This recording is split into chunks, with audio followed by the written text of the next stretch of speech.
kufika hapa, na ni kwa maana kama zinavyofahamika ukisoma aya na hadithi ni kwamba ruhu hutolewa kwa yuu, na huwa ikianda kutoka maguuni. Tumenena ruhu imepenyeza katika kila sehemu ya mwili, kwa hivyo huwa yatoka yakusanyika yaanda mpaka ije itoke yuu. Sasa wakati inapofika kilindra koo ni yani iko mwisho, na kipindi hiki ndicho kipindi ambacho hakuna tena tauba, hakuna tena kukubaliwa kitu chochote, kwa sababu huwa kwisha wakati. Sasa Mwenyezi Mungu atuambia kalla idha balaghati taraqi, ikisha kufika ruhu katika hili gorombo, katika kilinda koo hapa, waqila marraqi, na watu henda mbio, hala jaribu mpige sindano hini. Raqi ni ule mkombozi, ule mtatuzi mwenye dawa kila sampuli. Tieni ile honkuliwe chumba cha tawari, mpeni oxygen, fanyeni kadhaa, huzengewa kila sampuli ya kumwokoa, lakini ajalin musamma, wakati kisha kufika, kila mmoja ana waktun maalum, hakuna hili wala hili. Waltafatu saqi bisaqi, na miundri kwa miundri ikakutana au ikatatiana. Mufasirina wamekhtalifiana kiasi kikubwa katika kukifasiri kipande hiki. Ni hali ya ule maiti au ni hali ya waliohadhir pale? Manake miundri kwa miundri kugongana yaweza kuwa ni katika sampuli ya zile mbio, na ala tunda kile ala etemai ule huenda kwa huku, tegano kwa huku, watu ugongana wakipigana zikumbo, wote wataka wasiweze kumfanyia lolote yule mtu asende. Waltafati saqu bisaq, lakini ya wapi? Ila rabbika yawma idhin, yule ashatukuliwa huko kwenye kupekwa kwa Mwenyezi Mungu Subhanahu wa Ta'ala, na malaika wameshakuya. Sasa hapa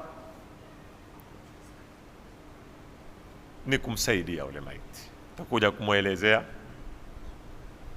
atakana asaidiwe vipi.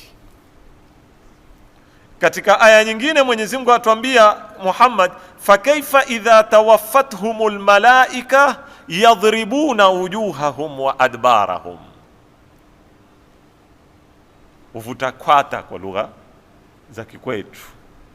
Vipi wakati anapokuwa malaika wanapokuwa waitoa ile ruhu, ukawaona watu hupiga nyuso zao na zishogo zao.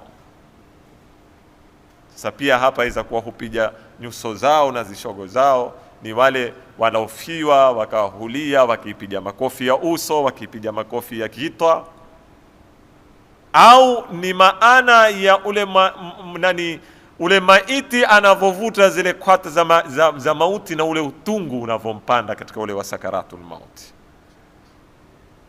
Lakini kwa upande mwingine kuna wengine watakufa kwa uzuri. Zisoma aya nyingine za kuonesha watu wafa katika hali ya raha.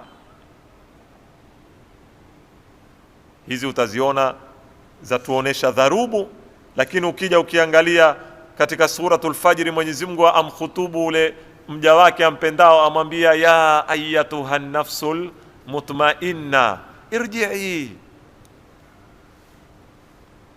Subhanallah, ushatasawwar kumuona mzazi anavomuita mwane. Kuna sampuli mbili pia za kuwaita. Kuna sampuli kijana amekuya toka skuli, amefanya bidii, amesoma vizuri, ukimwona ametokea amechoka,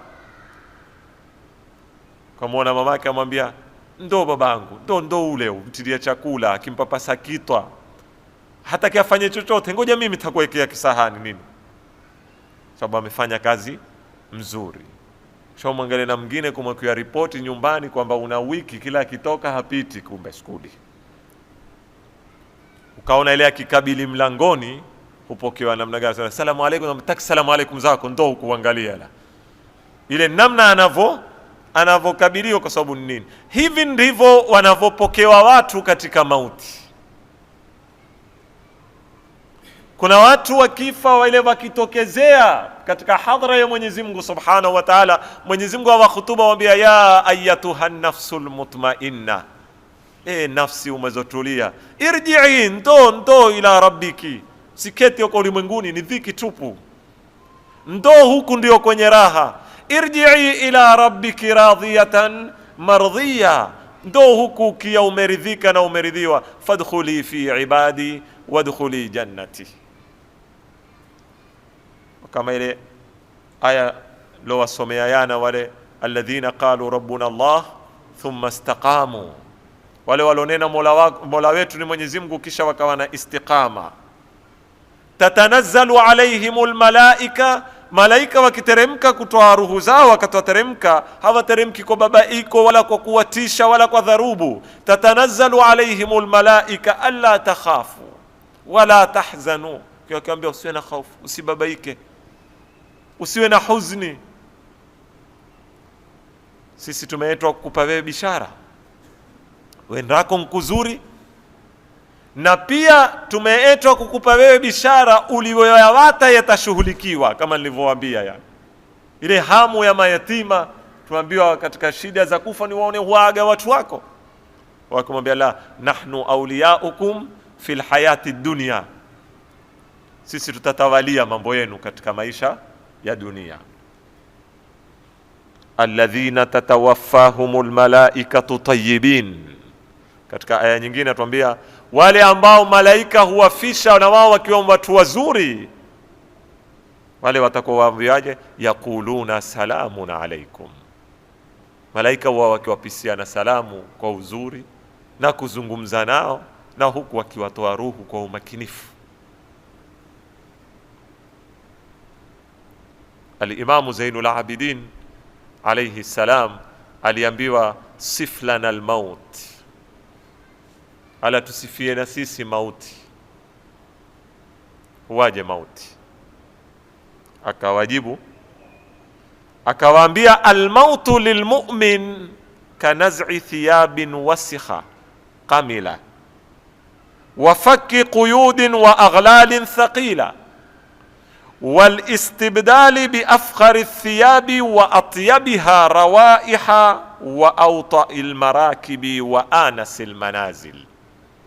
Liwambia mauti kwa Muislamu mwema mu'min ni kama kuvua nguo chafu, kama kuvua nguo chafu zenye tawa, au ni kama kufungua pingu zilokuweko mikononi ukafunguliwa, au ni kama kuitatua na nyororo zilizokutatia ukazitatua. Hili ndio mauti kwa nani?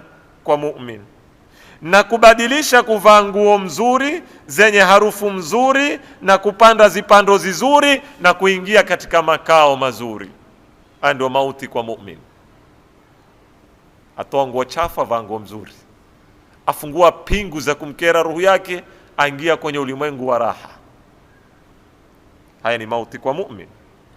Ama kwa kafir amwambia, wal mautu lil kafiri ka khal'i thiyabin fakhira, ni kama kuvua nguo mzuri, wa naqli an manazila anisa, na kugura kwenye majumba mazuri, wal istibdali, na kubadilisha bi awsakhi thiyabi wa akhshaniha, kuvaa nguo chafu na ambazo ni ngumu, ambazo si laini, wa awhashil manazil, na kuingia katika majumba yenye kinyezi, wa a'dhamil adhab, na adhabu kubwa inaowangoja.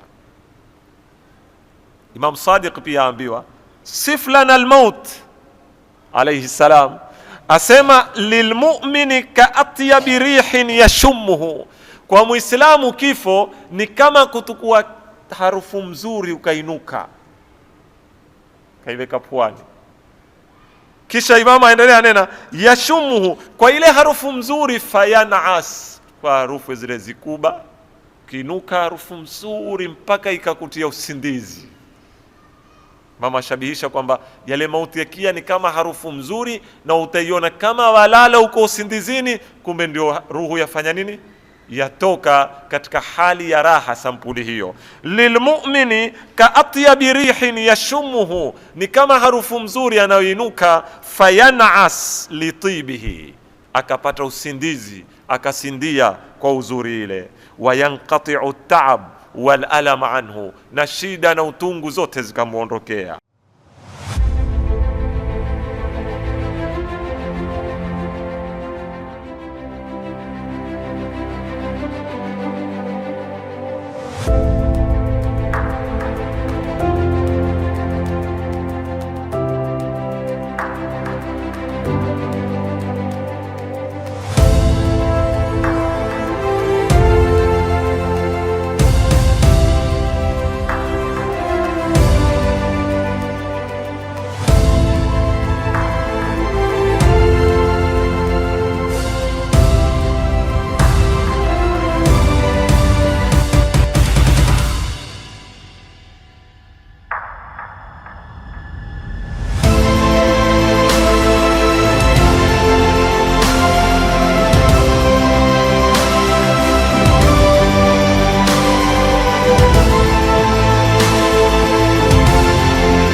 Zikamuondokea. Lakini walil kafir, mauti kwa kafiri, kalas'il afai waladghil aqaribi au ashad, ni kama kuumwa na nyoka wengi ama kuumwa na ngezi tumbo kadhaa wamekutangilia au zaidi ya hapo. Ule utungu na ushingo wa kuondolewa roho. Katika hali hii jamanini, ingawa watu huwa wako kwenye zibabaiko, kuna mambo ni muhimu sana huwa yafanywe. Sitaki kuingia kwenye darsa za fiqhi wala kuona maiti tutamfanya yeye na nini, lakini tu katika ile hali huwa kuliwa halul ihtidhar, wakati mtu uko katika sakaratil maut, kwa lugha ya kifiqhi ya Kiislamu huambiwa ule ni muhtadhir, uko katika ihtidhar. Pindi wale wanaohodari, si mtu yote za kujua, wale wamezoea kuona watu wakifa, wakimuona huwa washamtambua kwamba huyu sasa uko katika halul ihtidhar. Kitu cha kwanza, yustahabu kumwekeza kibla. Ule mtu kisha kumuona uko katika, ingawa watu maneno haya huwa mazito na ile hali ya kibabaiko ya pale, na pengine ruhu ibadu haiyakata tamaa kwamba huyu usiokaambiwa ewe humwapiza kufa. Na sisi huwa tunana zile, utakuwa hasidi mara moja uambiwe bwana hayafa, ulikuwa upanga kufanya nini? Kumuua. La, waweza kaekezwa kibla ikiwa siku zake zibado, na ikiwa siku zake tayari. La nuqaddimu wala, Mwenyezi Mungu atuambia la yuqaddimuna saa wala yuakhiruna, au la yuakhiruna saa wala yuqaddimun. Kwa hivyo hizi tabia zingine za zisokuwa na mipango lazima tuziondoshe. Maana usinene hucha mimi nilikuwa muona ule uko katika ihtidhar, lakini nitakwambia jamaa tumwekeze kibla. Sikaona si jamaa kanambia hupanga kufanya nini? Kumuua. Na hakuna uwao mtu, lakini ni sunna kumwekeza kibla. Lakini sampuli ya kumwekeza kibla wakati wa ihtidhar ni tofauti na sampuli ya kumwekeza kibla katika kaburi.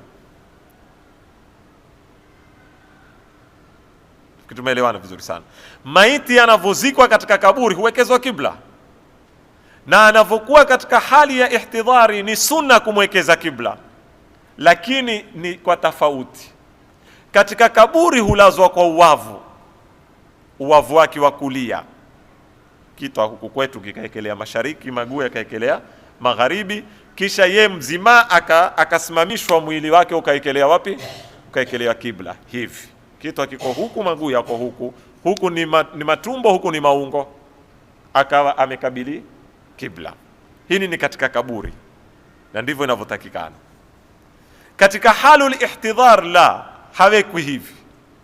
Katika halul ihtidhar hulazwa kwa tani, yani kwa maungo, akiwa huangalia yu, kisha maguu yake yakaekelea kibla, kwa namna lau aliketi angeketi mustakbilal qibla. Yani kwa ufupi, kitu akiwa kwa upande hunu, maguu yaweko huku, yani nyayo zake za maguu ndio zimeekelea nini? Kibla. Kwa kiasi atashikilizwa aketi au asimame, atasimama huku tayari akiwa ameekelea kibla. mpaka wakati akate ruhu, mpaka amalize, mpaka aoshwe, zote stahiki abaki katika hali hiyo mpaka kutoka kwenda kufanya nini? Kuzikwa. Hizi ni riwayat. Kwa nini? Menena akili zetu mambo mengine yaweza kuyua, akili zetu mambo mengine yasiyue, lakini ni zitu zimethubutu kwa hadithi na ni katika kumsaidia ule maiti, kumwekeza kibla. Katika mambo yanayotakikana kwa watu kumfanyia yule ambao uko katika ihtidhar, uko katika hizo dharubu, ni kumsomea suratu Yasin. Bali kuna riwaya zimekuwa sampuli mbili riwayati. Kuna hadithi zimesema asomewe Yasin, kuna na hadithi zasema asomewe suratu Safati, wasafati safa. Lakini hadithi za Yasini nyingi zaidi na zina nguvu zaidi. Hadithi za suratu Yasin ni nyingi zaidi na zina nguvu zaidi. Kwa hivyo wanazuoni wapendekeza zaidi suratu Yasin.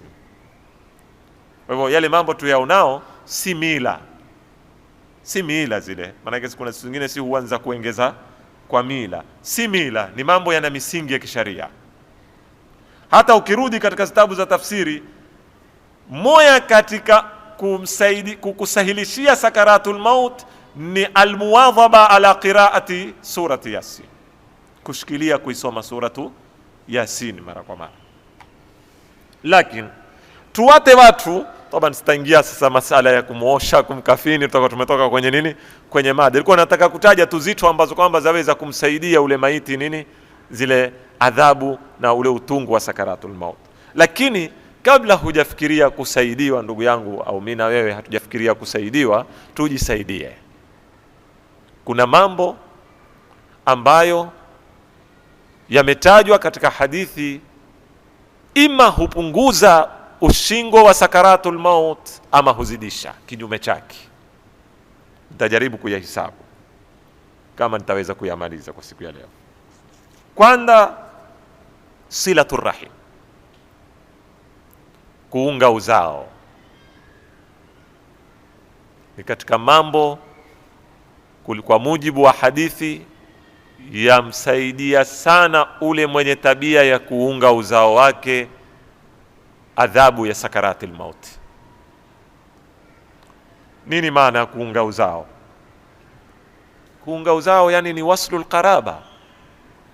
Kila mtu ana nduze, ana mashangazi zake, ana khawati zake, ana majomba zake, ana maami zake, ana family ambao Mwenyezi Mungu amesisitiza sana. Atuambia katika suratun Nisa, akianda amenena bismillahir rahmanir rahim, ya ayyuhan nasu taqu rabbakum alladhi khalaqakum min nafsin wahida wa khalaqa minha zawjaha wa batha minhuma rijalan kathiran wa nisaa wattaqullaha alladhi tasaaluna bihi wal arham. Baada ya maneno marefu, mwisho Mwenyezi Mungu akatuambia wattaqullaha, mcheni Mwenyezi Mungu, alladhi tasaaluna bihi, mtakwenda kuulizwa pia, wal arham, mtakwenda kuulizwa kuhusu masala ya uzao. Kuunga uzao maana yake nini? Mlifahamu uzao ni watu mwenye kizazi pamoja. Vipi? Ndia ziko nyingi na kila mmoja kwa ubawa wake. Kutembeleana, kusuriana, kujuliana hali. Taban alhamdulillah, ingawa sisi pia tuyao hapo, tuyao, hatuko mbali, lakini kwenye mitoto hubaki, hamwezi kuketi ndugu katika mui au family msikutane hata kama barabarani. Hata kama barabarani, assalamu alaykum, wa alaykum salam, vipi mambo? Lakini kuna baadhi ya watu waweza kuketi mwaka pengine mtu hayaona na mamake. Leo ukitoka ukienda katika masala maisha ya mikubwa, na kila ukipanda mathalan ukienda katika mikubwa, kuna watu shekhe hawana hata time ya mtu kuweza kumwona babake au kumwona mamake. Wengine hukwambia waweza kuwa watu majirani, licha mtu kutoka mtaa kwenda mtaa mwingine kumkusudia kumtembelea babake au mamake au nduze, aweza kuwa uketi jirani mlango kwa mlango hawaonani, kwa hoja ya mbio za nini, za maisha. Hii ni hatari. Kutembeleana tu, salamu alaikum, hali yako namna gani, ni katika silatul rahim.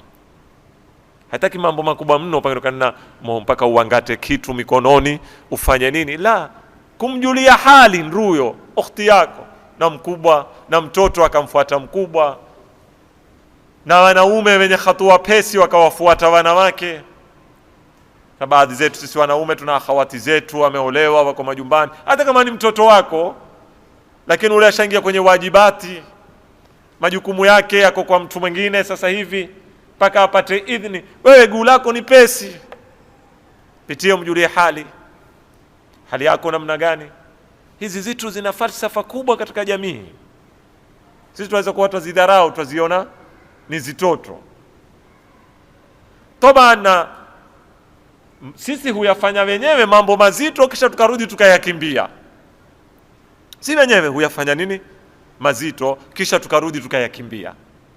Angalia tu mfano wewe, hizi harusi namna tumezozifanya sisi wenyewe, au ulikuwa wahi ukatuambia tufanye mambo yale? Kulikuwa kuna qala Allah Ta'ala, kulikuwa kuna qala Rasulullah. Leo utasikia kila mtu mkwambia ustadhi hazioleki bwana. Hazioleki, alikwambia hazioleki nani? Si mimi na wewe tulianda tu. Wewe ukitoa keki mimi nitatoa keki mbili, wewe ukitoa keki mbili mimi nitatoa keki mbili na sambusa mbili. Tukaanda sasa, tukatoka kwenye zile soda za ndani na keki za ndani, tukatoka na zipakacha zipo wao milangoni. Sasa kwa ukipita kwenye mlango ukapoa, ndani kuna perfume, ndani sijui kuna leso, sijui kuna dira, kuna nini. Sasa kisha ukija ukiangalia, tumeitia zikwazoni sisi wenyewe, kisha tukizia hulia, tumlilie nani? Sasa pia katika haya masala ya silatul rahim ni muhimu sana kwa tusute, tusiwe ni mathaqili. Mtu aitunde sana tabia ya uthaqili. Usiwe thaqili kwa kiasi mtu akipanga kuya kukuangalia kwako sharti apige hisabu mara 10. Kwa ni wepesi. Almu'minu ni mwepesi, ya'lafu wa yu'laf. Salamu alaykum bana, nimekuja kukuangalia, na hali yako namna gani? Sawa, niko na mbio. Nenda, asante mwanangu, nenda, utosha. Mshajiishe, siku ya pili afanye nini? Aye tena. Usiande nyinyi hamumpiti mtu, nyinyi mkia hungia simandia wenye kunena kama mai ya nazi, hamumwisi mtu mwako, hamudiriki, ukaya ukamweka mtu sandima ndani ya nyumba, ukaanda kumhisabia kesi zako na za nini, mpaka ule jamaa akawa uketizie huku humteketeza mpaka hajua afanye nini, huku nena kitoka hunioni tena. Hii pia ni katika sampuli ya nini, ya qat'ur rahim. Usimwangalia ule tu asokuya, angalia na ule alomsababisha asifanye nini, asiye. Naam, ikiwa kuna matatizo, itisha mkutano wa matatizo mahsus. Fanyeni mkutano wa family, leo tuna tatizo fulani, tunataka kukutana, tutakutana nyumbani kwa fulani, tunataka kujadili hili tatizo. Tutafautisheni baina ya ziara za raha na ziara za maudhiko. Sifanye kila ukitembeleana mkulalamika tu, nikulumbiana tu. Hii hufanya watu watukiwe. Utakuta baadhi ya riwaya Mwenyezi Mungu atuambia, Mtume sallallahu alaihi wasallam awaambia wazazi, Mungu amlani mzazi ambaye amemsaidia mwane kumuasi. Mungu amlani nani? Mzazi. Nitakuja kuizungumza hii, ambaye amemsaidia mwane kumuasi. Vipi memsaidia mwane kumuasi? Kwa sababu hizi, huyo ukamtia kijana kipembeni mpaka ikabidi akuendee makosa. Ukasikia ukamwona mzazi ushishie radhi mkononi, amekuwa huifanya ni karata na ni bridge kupitia mambo yake, mpaka kijana kasikia wakati kamwambia bwana, tukua mwenyewe hizo radhi zako, sisitaki tena kamwe. Kweli mzazi unao radhi, akitaka kuvaa nguo, mimi si radhi uvae nguo hiyo, nataka mpaka uvae nguo fulani, au mmekutolea radhi. Sio hasa ya radhi na masala kuvaa nguo. Si nguo zangu, shaka mwili wangu. Au amekuya mimi mmekulazimisha, mwate mkeo, ama siko radhi. Ilikujaje masala hayo wewe paka ukaingia kulazimisha watu kutoa talaka huko radhi, na pengine bila sababu tu, ni kwa maudhiko yako na kwa hisabu zako tu, na ule si kwamba ule mwanamke ni muovu wala amefanya jambo linalostahili kufanya nini, kuwatwa. Huyu huwa husaidia maana ya muasi. Akwambie la, sababu umetaka kitu. Imam Ali akwambia idha aradta an tutaa fatlubil mustataa, ukitaka kutiiwa taka yawezekanayo. Wakati unapomwambia mtu asoliweza, huwa tayari ushamwambia usifanye nini, usinitii, haliwezekani. Mwana mwanamume mpenda mwanamke, Sheikh, wewe umekazana mwambie muate, asala akiangalia bana, baba potelea mbali, nenda zako. Sasa masala ya silatu rahim takuja kwa baba pia. Masala ya silatu rahim jamani ni muhimu sana, na tuyafanyeni mapesi, lakini yasikosekane katika jamii. Siwezi kuambia ni haramu, lakini ni hatari ikiwa kuna watu waweza kuishi wasionane, kukapita mwezi, kukapita miezi miwili, ni ndugu, ni family, hawajuliani. Na nafikiri sasa yao wametusahidishia hawa mobile, Sheikh. Pia nafikiri nimewahi kusoma baadhi ya zitabu, mimi wanazuoni wasema yaingia pia katika silatul rahim, katika zile za haraka haraka. Pigie simu, ukhti namna gani, hali yako namna gani bwana, mbio siku hizi zipati kutembelea. Alhamdulillah, amekupiga kujulia hali, kuna tatizo lolote? La, kuna tatizo, kati simu. Pia yaweza kuingia katika silatul rahim, ingawa ni adhaf. Kuonana, kuwasiliana, tumiana ujumbe, watu kujuliana hali, hizi zote zaweza kuwa ni katika nyasila.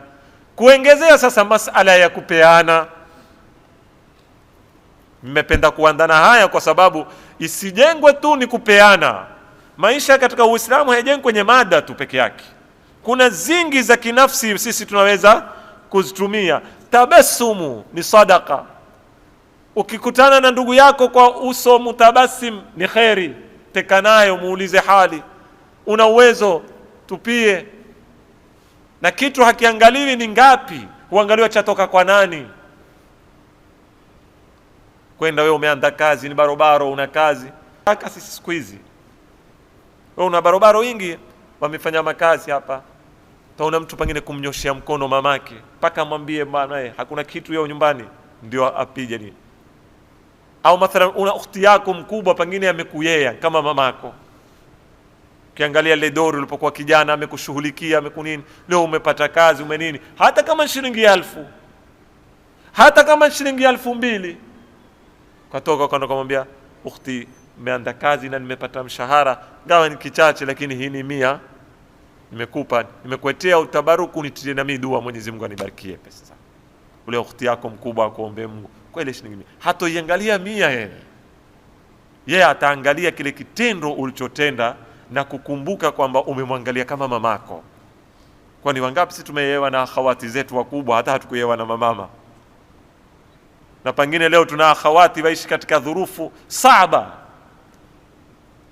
lakini sisi hatuna habari, na utakuta ya upuzi mengi tu yafanyayo ambayo siku kama hizi hayawezi kuya kutusaidia. Ndugu zangu, 100, 50, 200 ukanyosha mkono kwa ukhti yako, ukanyosha mkono kwa ndugu yako mdogo, ukanyosha mkono kwa babako, ukanyosha mkono kwa mamako, wewe yona 200 ina uzito, itakuya kukufaa siku kama hizi za sakaratul maut, ambao leo waweza 200 ile ukitoka nayo ukiruka nayo, umenunua credit, umepita pale, umefanya kadhaa, umemaliza, pengine kumezungumzwa kwenye simu mambo ya upuzi, imepotea bure, haina natija yoyote. Zibakuli wanawake pekeana, zibakuli kama hii Ramadhani kumepikwa pia, zile ni katika silatul rahim. Ukatiwa kibakulini tambi, ukatiwa ni ziazi, kapekwa jiranini, kapekewa ule. Haya yote ni masala yaingia katika nini? Silatul rahim. Sitoendelea zaidi ya hapo. Kwa hivyo Mwenyezi Mungu Mtume sallallahu alaihi wa sallam katika hadithi nitaisoma atuambia katika amali ukizifanya hapa duniani za kusaidia sana wakati wa sakaratil maut ni silatul rahim, kuunga uzao. Pili ni barrul walidaini au birrul walidaini, kuwatendea wema wazazi wawili. Mbali na kuunga uzao, wazazi wawili wana nafasi yao mbali, hawafanani na nduyo wala na ukhti yako, hawana fadhila wale kwako hizo, kwani ule undugu tu kuhifadhi. Lakini mzazi akiwa mwanamume au mwanamke, Mwenyezi Mungu amewaweka mahala pakubwa, mpaka zimekuwa kila shekhe azungumzao yao na kila hata ule aandao yao kutoa khutba zitu hizi azijua ziko wazi. Utasikia hoja ya kwanza kwambia Mwenyezi Mungu kila akitaya katika Qur'ani kuabudiwa yeye, baadaye hufuatisha kutiiwa wazazi, kwa kiasi ameitukua masala ya al-ihsanu ila al-walidain iko katika daraja ya kumwabudu nani? Mwenyezi Mungu Subhanahu wa Ta'ala. Wa qadha rabbuka alla ta'budu illa iyyahu wa bil walidaini ihsana. Katika aya nyingine Mwenyezi Mungu atuambia hususan wanapokuwa wazee wote wawili au mmoja wao, fa imma yablughanna indaka al-kibaru, kisikilia uzee ule wakati wa kuhitaji. Sasa waweza kuwa una mzazi wewe hana uthaqili wowote, bali wewe bado waendelea kumtarajia yeye, uko ngangari, bado mzima, uko na kazi zake, uko na senti zake, wewe ukivundika guu ukimbilia kwake. Lakini kuna ile stage Mwenyezi Mungu akakuweka, akawaweka wazazi wako mpaka ukaweza kusikilia wakati, ikawa sasa wao hukutegemea wewe, kama ile hadithi niloisoma wiki iliyopita ya Mtume sallallahu alaihi wasallam. Alisema watu watatu watu waovu sana, watu watatu ni watu waovu sana.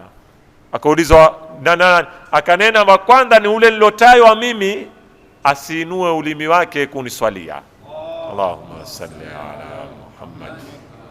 Huyo faqad shaqi, thawabu za bure umezitupa. Wa pili akaulizwa nani? Akanena ni man adraka shahra Ramadhan, atakayekubahatika akapata mwezi wa Ramadhani, asipatwe na rehma za Mwenyezi Mungu kisha katika mwezi wa Ramadhani, faqad shaqi, huyo ni mtu mwovu. Watatu ni nani? Akanena ni man adraka abawaihi au ahadahuma, ni alobahatika kuwa na wazazi au mmoja katika wazazi wawili, falam yabarra, asiwati, faqad shaqi, mtu mwovu sana. Ni thawabu kwa zikapu ya yablughanna al-kibar. Waangalie matiriri tena bayavu, sisikie mtu asitoke bado anakuambia babangu muyavu sana. Kwani nani alokuwa na wake si muyavu alosikilia umri ule? Ni kama unene mimi na mwana hali nyumbani, si mwana basi una tatizo, sio mpaka hapa. Yani mtu mezaliwa kijana nyumbani ushakwambia mimi ajabu nyumbani kumezaliwa kijana, hiyo sita hayalia hali kabisa, hanikesheshi usiku, hanisumbui kabisa, ketizie tu kijana. Huyo si kijana huyo, huyo matatizo. Mpeke hospitali haraka, akafanya nini?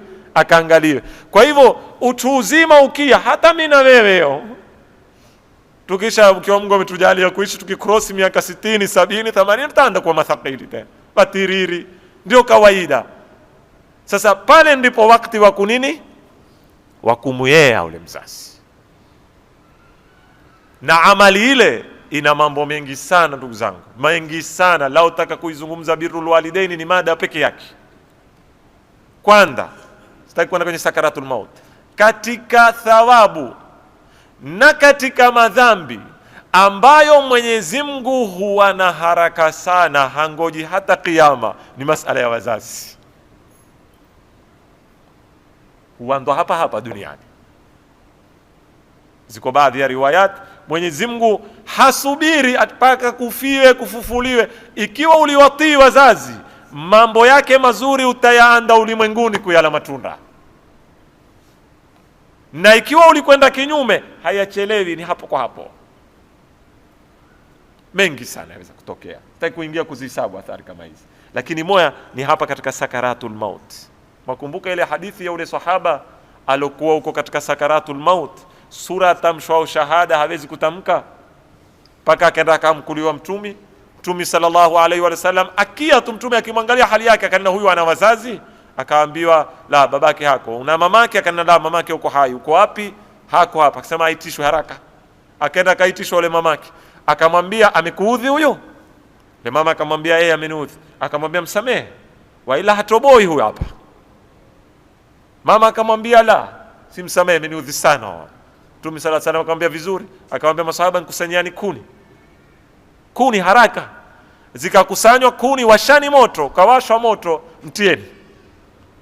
Mama akaruka, ni vipi mbona mtie kwenye moto? Akamwambia yeye hata tumteketeze hapa asiende kapata wahoko. Sema itakuwaje kipande cha ini langu mumtie kwenye moto?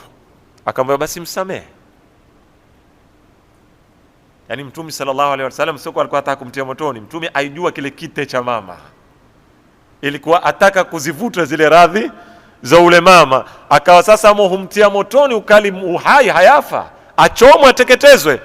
Mama zikapanda, akamwambia mbona unichomea mwanangu? Kwa hivyo utakamwona hadhari sana pale mama kuili hapo, akakwambia mimi huyo ani usukamwe, mpijile mbali kama asikii, mfanye utakalo. Siku utakao kumpija kutakuwa hakuna tena, mfanye utakalo, usizisikize zile lugha.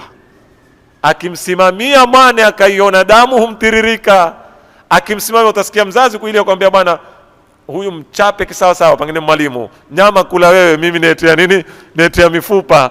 Akiingia nyumbani akianda una masusu, utamwona mama amebadilika bwana. Mimi kweli nilinena apijwe, lakini sio apijwe namna hii. Sasa sio masala huwa namna hii, walimu watayajua mambo haya.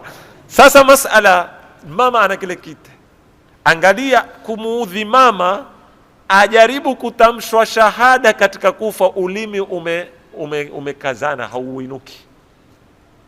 Sidharau tukiona wazazi majumbani, ndugu zangu.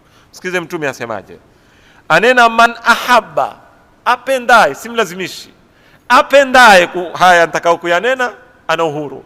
Man ahabba an yukhaffifa Allahu azza wa jalla anhu sakaratil maut, anaipenda Mwenyezi Mungu amkhafifishie, amsahilishie sakaratil maut, falyakun, afanye mambo haya, falyakun liqarabatihi wasula, kwanza aunge uzazi wake, ndio ile ya kwanza nilionena silatu rahim. Wa biwalidayhi baran, awe na kwa wazazi wake wawili ni mtenda wema, ni mtiifu. Fa idha kana kadhalika, akiwa hivyo, akiunga uzao akawatii wazazi wawili, hawana Allahu alayhi sakaratil maut, Mwenyezi Mungu atamsahilishia wakati wa kufa zile sakaratul maut. Walam yusibhu, tena sitoshi, sikiza akuongezea zawadi, walam yusibhu fi hayatihi faqrun abada, hawezi kufukarika mtu, hawezi kusikilia tabana kufukarika. Sikwambia utakuwa milionia, tufahamu vizuri Mtume maneno yake, hawezi kudhalilika katika maisha yake akaupita kiomba, hatodhalilika, hatokosa cha kustiri hali na kula mdomo wake na kunini, atakuwa ni mtu, atabaki ni muhtaram katika jamii, kama alivyowastiri wazazi wake, kama alivyoenda nao vizuri, inshallah hafikwa ndaa, wala hayaanguki mai yake ya uso, hatoinamisha uso mbele za watu kabisa, hawezi kuwa ni fakiri ndaa kabisa. Mtume sallallahu alaihi wasallam atuambia, Allahumma salli ala. Kwa hivyo ndugu zangu, nitatosheka na hili moya, kuna na nyingine zaja zinaosaidia sakaratul maut, lakini pia napenda tuangalia mambo kwa uzito sana katika masala ya wazazi. Muhimu sana ndugu zangu, wengi katika sisi tunao matatizo haya, ima mara nyingine kwa kutaka au mara nyingine kwa kutojali, kwa kutupa maneno, lakini ni mzigo mzito. Lakini ukiwaangalia walilotufanyia si matoto. Na napenda kusahihisha kwa wengi katika vijana wenye fikra za makosa, kumtii mzazi si malipo ya malezi aliyokulea. Watu wengi hujenga makosa fikra hapa. Kumtii mzazi si malipo ya malezi aliyokuyea, kwa maana hana ruhusa mtu kutake advantage kwamba babangu nilipokuwa mtoto hakuniangalia na mimi simtii. Mungu hakubali hivyo. Yale majukumu yake na wewe una majukumu yako, wala haya yako si badali ya yale yake. Watu wengi utasikia unena, kwani mimi aliniangalia kamwe? La, haikupi tikiti ya kumwasi. Alikuangalia, hakuangalii, ni lazima umtii, ni lazima ufanyie wema. Taban isipokuwa katika maasi ya, jamani tufahamiane vizuri sana. La ta'ata li makhluqin fi ma'siyati al-khaliq. Hata Mwenyezi Mungu amekwambia wakikuamrisha umkufuru Mwenyezi Mungu usikubali, lakini hata akiwa kafiri Mwenyezi Mungu akwambia endelea kuwafanyia wema. Kwenye Qur'an hata mzazi akawa kafiri, mko dini tofauti, Uislamu haujakupa haki kafiri kama babangu, la, haujakupa haki hiyo, lazima umtii hata kama ni kafiri. Kwa hiyo mambo nataka tuwe na hadhari nayo sana, na tusiriwindi alinifanyia nini nilipokuwa kijana, alinipeka skuli hakunipeka, alinipeka madrasa hakunipeka, alikuwa akiniangalia mimi wa kamwe na ndugu zangu na wajomba zangu, ukajipa tikiti ya kumfanyia utakalo. Ni makosa, haikubaliki katika mantiki ya Mwenyezi Mungu Subhanahu wa Ta'ala. Na Mwenyezi Mungu atatujalia min alladhina yastami'una alqawla fayattabi'una ahsana, walhamdulillahi rabbil alamin.